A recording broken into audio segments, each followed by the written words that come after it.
tanah yang lunak terletak di bawah permukaan air ketika didorong oleh curah hujan yang masuk ke dalam 13 sungai yang melintasi Jakarta.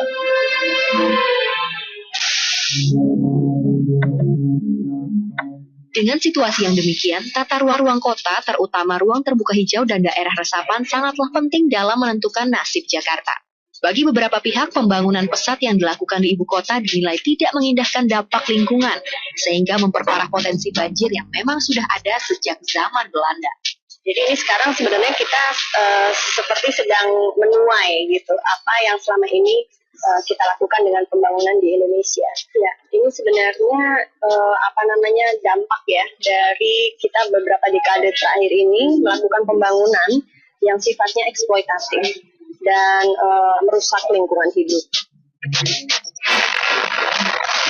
Untuk menambah luas ruang terbuka hijau menjadi 30% bukan perkara mudah. Pemerintah provinsi mempunyai rencana menambah ruang terbuka hijau dengan membeli lahan. Ini berarti pemerintah provinsi harus menyediakan banyak anggaran. Karena harga lahan semakin melambung, jadi lahan yang diincar pemerintah provinsi sedang dalam sengketa atau sudah digunakan jadi lahan bisnis.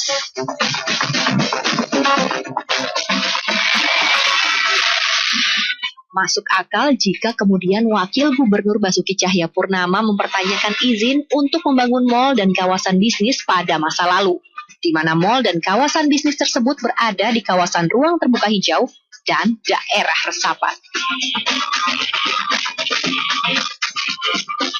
Kawasan yang menjadi daerah resapan air di Jakarta adalah sebagai berikut.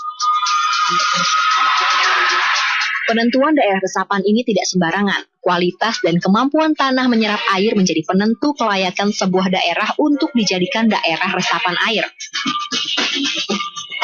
Namun pada kenyataannya hampir 90% kawasan resapan air kini menjadi daerah terbangun.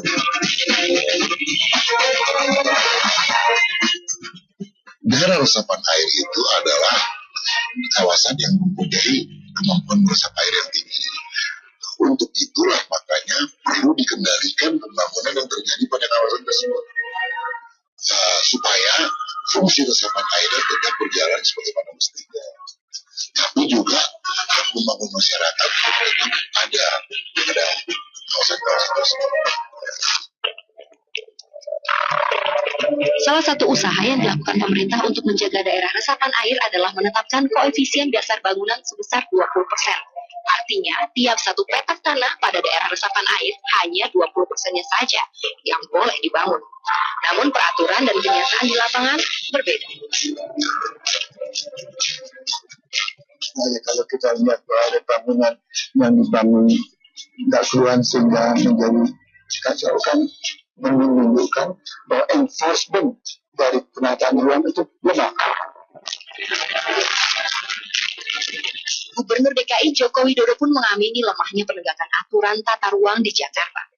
Yang dulu waduh jadi mall, dulu ruang terbuka hijau jadi apartemen, jadi perumahan.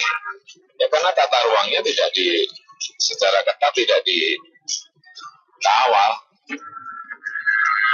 Kalau Pak Jokowi menganggap persoalan tata ruang DKI ini penting, ini selesaikan dulu payung hukumnya. Percuma lah Pak Jokowi itu belusukan tiap hari, kalau dinas tata kota setiap hari juga ngasih izin bangunan kemana-mana gitu loh. Merubah fungsi-fungsi lahan, tata guna lahan DKI.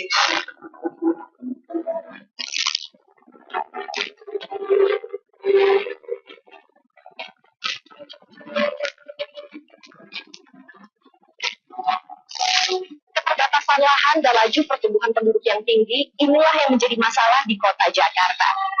Implementasi penegakan peraturan tata ruang yang tegas tentu sangat dibutuhkan. Jangan sampai pembangunan mengesampingkan dampak lingkungan. Dari Jakarta, Rosalina Asmarantika, Narendra Wisnu, Metro TV.